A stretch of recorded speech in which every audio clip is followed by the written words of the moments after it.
Okay, we just got in our room. We are in 6124. So when you walk in, here is the first bathroom that you have little shelves, hand soap, etc. Doors are hard to open and close. And then here, that's interesting. It says toilet light, but it's actually this light. So you can see this is the bathtub shower. Split baths are super nice. So you can get, multiple people can get ready at once. We'll close that. Lots of storage on Disney ships. Lots of storage. We have all of these drawers. And again, just like when I was on the Dream, the bed is raised.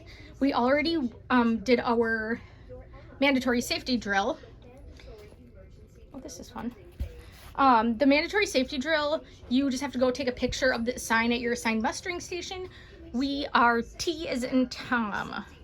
So this room does not have the pull down bunks. If you do have them, the stateroom attendant pulls them down for you. So this is the fridge in there. You can see this is a lot of storage for a ship. And you'll see we have a veranda. If I can open it here. There we go. You can see the sea, the Mediterranean Ocean. Mediterranean Sea, not ocean. Looks nice. It's very warm and humid right now. But this bed, you can see the blanket there that it doubles as a sofa bed. So this is our room tour.